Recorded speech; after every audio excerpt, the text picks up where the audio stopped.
Thanks for joining us for CBN NewsWatch. I'm Charlene Aaron.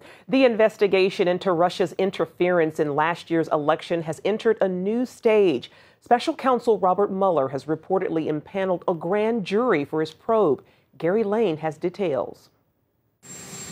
Within hours of the news that a federal grand jury is now investigating Russian actions in the election, President Trump came out swinging at a West Virginia rally.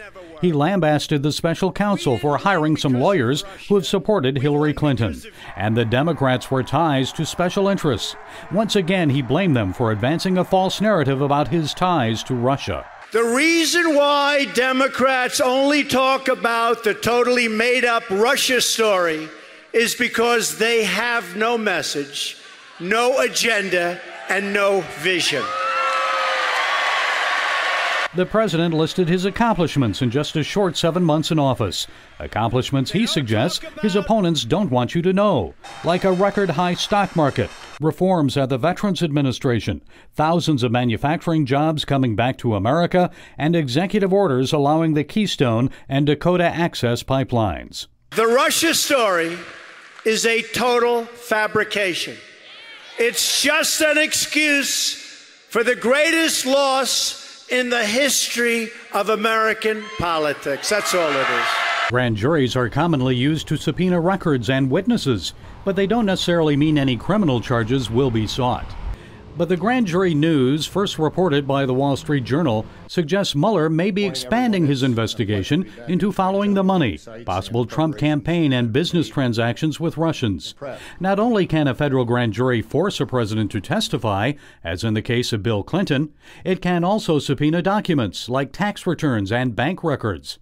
If I were in the White House, I would be concerned that the investigation has gone up another notch, or appears to have gone up another notch.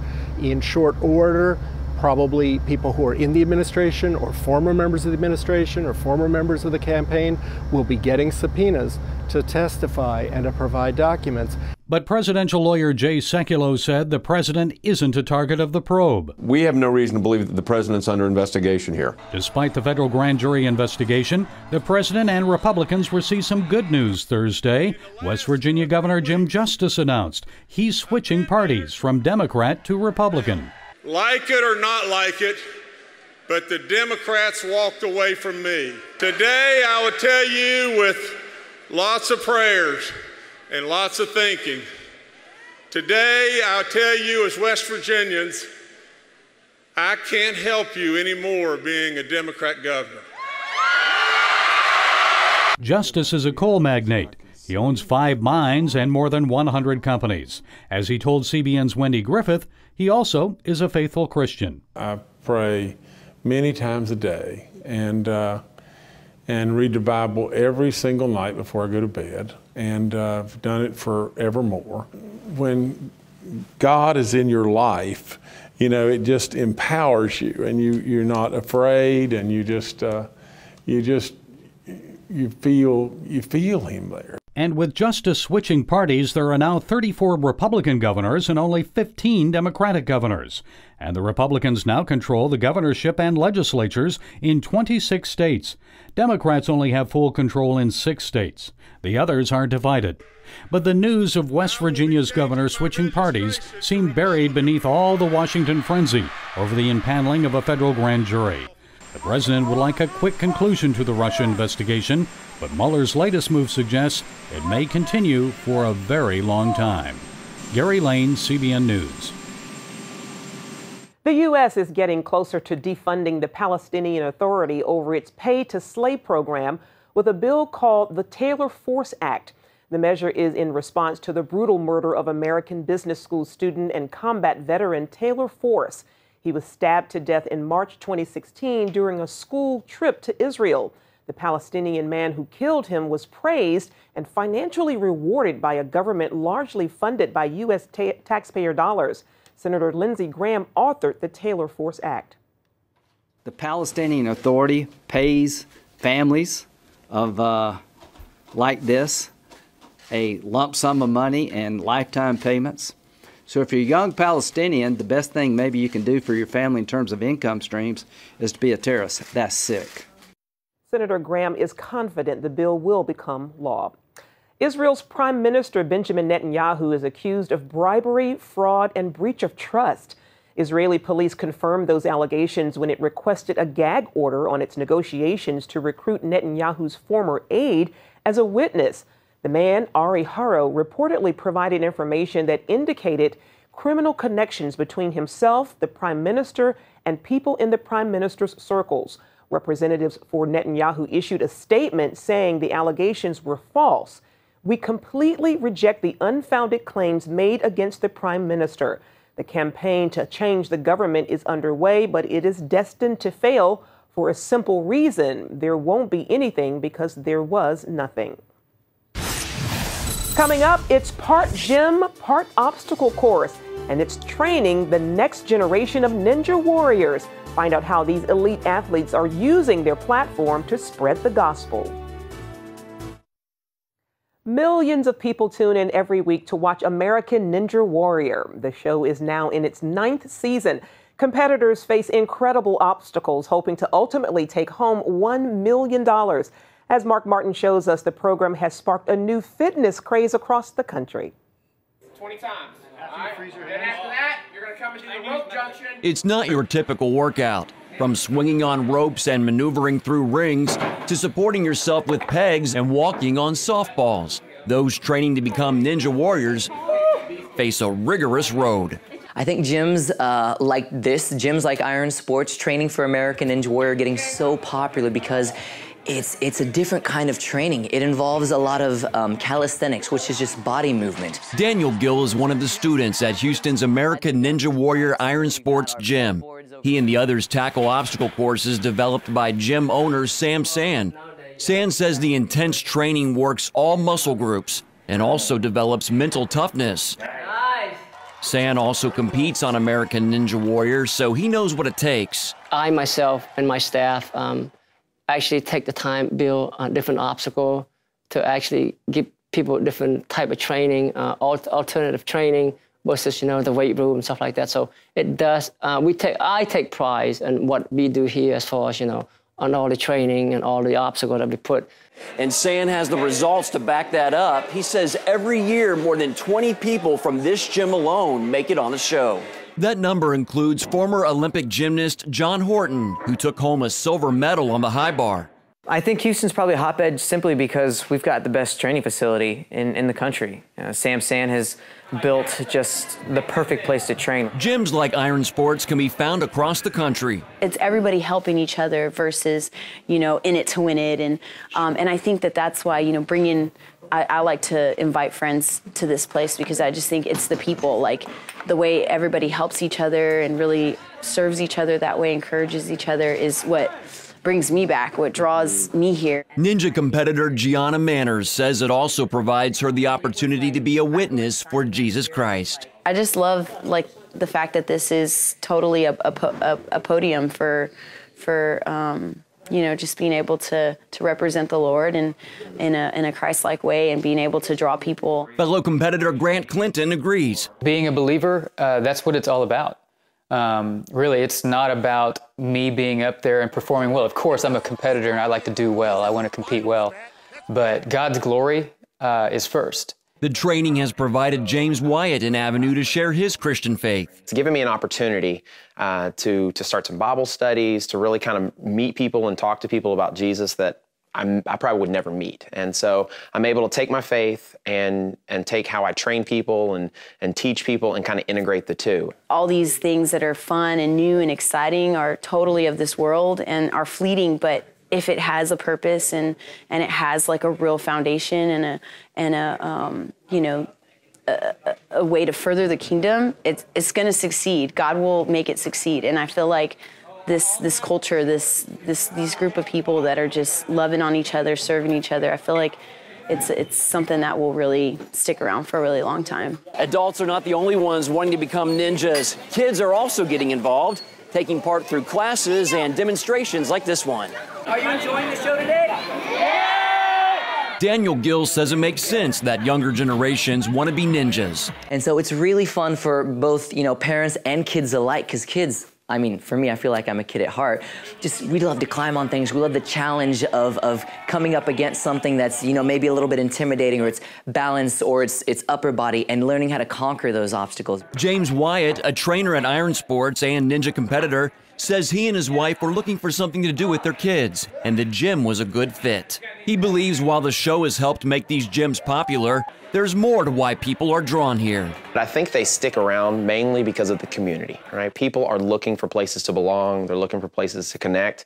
And the ninja community, the obstacle course community is a very, it's a great group of people. They're very friendly. They're very helpful. You know, people want you to succeed. And it's not something you really find in culture in the world today. Mark Martin, CBN News. Up next, Studio 5 brings you a first look at the film Detroit. It's been exactly 50 years since racial injustice triggered an all-out rebellion in the city of Detroit. And even if you know the story, there's at least one powerful tale you probably haven't heard until now. Ephraim Graham brings us a first look at the film Detroit.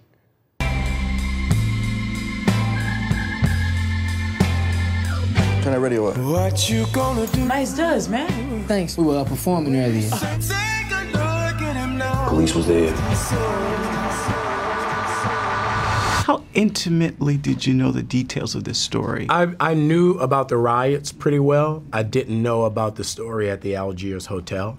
So it was a surprise to me to learn how this little pocket of a huge explosion came to exist. What happened at the motel? This film comes out as we mark the 50th anniversary of the Detroit Rebellion. Many would say the headlines haven't changed when it comes to officers and black men. What do you say? I would say that a lot of that is factual. We're telling one of over 300 stories that happened during the 60s. This was a very common scene.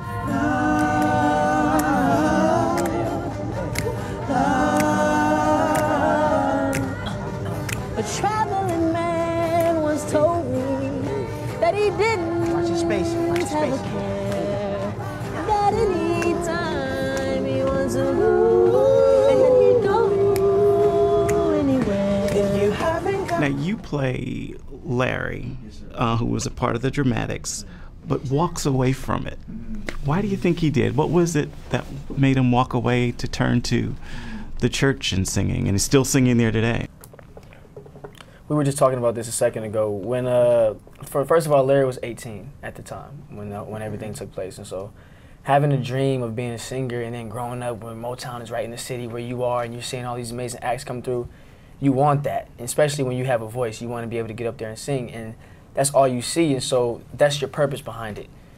When he went through these traumatic events and he realized, I don't want to go sing in the clubs anymore because that's where they are, he has to find peace now. He has to find something that he can do that isn't musically involved, something that he can just sit in the room with, and if nothing else is playing, how can he be at peace? And I feel like him finding the higher power for him and peace in his soul was more important than, you know, chasing what such a big dream that he wanted. But he was so good. It's like it hurts you to see his downfall of that, but it lifts you up to see his redemption. Jacob, your character is one of the three men who dies in this film, and watching that scene and seeing you was quite powerful. Where did you go to bring him to life? Because you didn't get to talk to him or meet him. I think out the gate we see that Fred and Larry's relationship, that Fred is sort of that support system that, like, as we know, when Larry is down about his music career and the whole Fox Theater performance, he's like, you're gonna get a record deal, you're gonna do it, you're gonna get there, you know. And I think Fred was absolutely he was just completely honest with himself all the time, you know. Even if his life just had to be taken away for it, and that scene when he asks, "What do you see?" I see what I see, you know. I see something wrong, you know. And for me and Will to do that scene was it was. For me to listen to that scene in the next room. Yeah, I can't even explain it, you know. And it was tough for him as well. It's like because our relationship, and Yeah, it gave me chills every time I talk. I can't even explain it, man. Yeah. Hey, fellas. Melvin Desmukes. I'm with United Security. I'm guarding that grocery store across the street. I come bearing gifts. Oh, thank you. That's nice boys. Hey, all things considered, this is pretty good. Thank you. I don't have my usual appliances. I ain't got any sugar. I don't push your man. You mentioned prayer earlier. How important was that for you in fulfilling this role? It was a lot. It was really, really important. Like, I even had my mom, you know, pray over me sometimes. I'll go home and have like bad dreams and nightmares about the situation. So it was really cool. And I think there's a photo of the cast just standing there praying over each other. So yeah. We prayed before every take for the most part. And it's good because prayer changes energy. Yeah. You know, and like so many times as men, we don't console each other, and it was an easy way for us to get in that groove and show each other love. You know what I mean? By just holding each other's hands and saying this quick prayer right quick. Yeah. It changes the energy, and you know, it gives us a different type of love and trust for each other. And Detroit hits theaters today. Stay with us. We'll be right back for more CBN NewsWatch. 13 Reasons Why is a popular but controversial TV series on Netflix. The show is about a teen ending her life, and new numbers show it may have triggered a surge in online searches for suicide, including how to do it. I spoke with Movie Guide's Evie Bayer-Carroll about the impact of the show.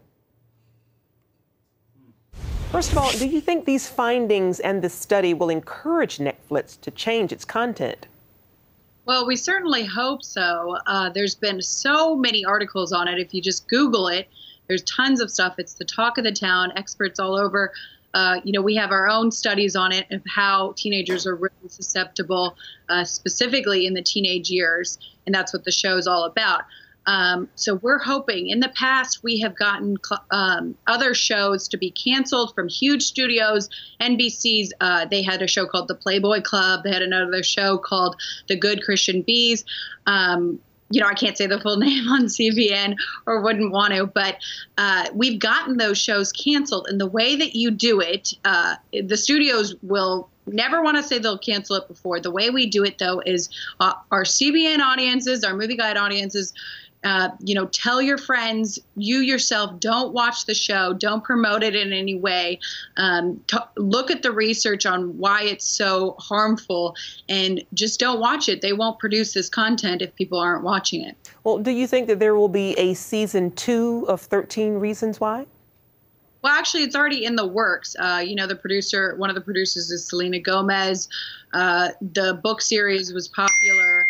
It's actually already in the works, but they can always pull things. If we're adamant about it, if we're really getting out there and making note not to watch it, then they could always pull it. And there is a lot of traction on Twitter and social media about the show, but recently it's all been the negative side effects. So hopefully they'll be able to pull it. But like I said, it is already in the works. Well, Evie, what conversation should parents have with their children about the show? Yeah, well, a Movie Guide, we always say talk to your teenagers, your children about media, talk about it, analyze it, help them to analyze the content for themselves. For this particular show, we're not saying watch it. We don't really want people to watch it, like I've been saying, but it's good to talk about the repercussions of suicide. You know, what's been in the news lately is the Linkin Park, the lead singer who died, and, you know, he had 6 children. It's good to talk about what happened with the family.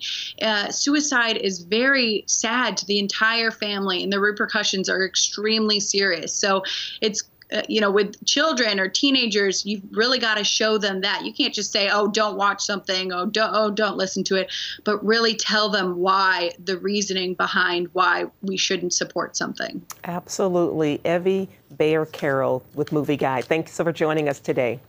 Thank you. Well, the weekend is almost here, so let's turn now to Plugged In Online, the entertainment review department at Focus on the Family. This week, the team reviews The Dark Tower.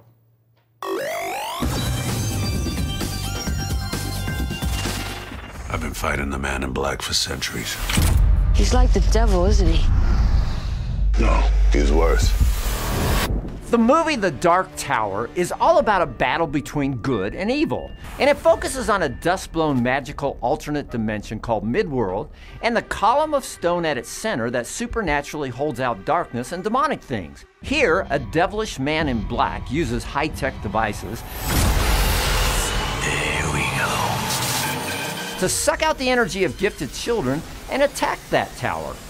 A medieval knight with 2 6-shooters called the Gunslinger battles to make sure that edifice never falls. And everyone is seeking a special young boy. If that sounds like a troubled adolescent fever dream, well, it is. They're just dreams. They're not real, Jake. And it's the stuff that young Jake Chambers has been dreaming about for a couple of years now. Things have gotten so bad that his mom is sending him to psychiatrists and clinics for some type of mental help. But what if those dreams aren't just suppressed anxieties? What if Jake isn't simply dealing with emotional problems connected to his father's death? What if it's all very real?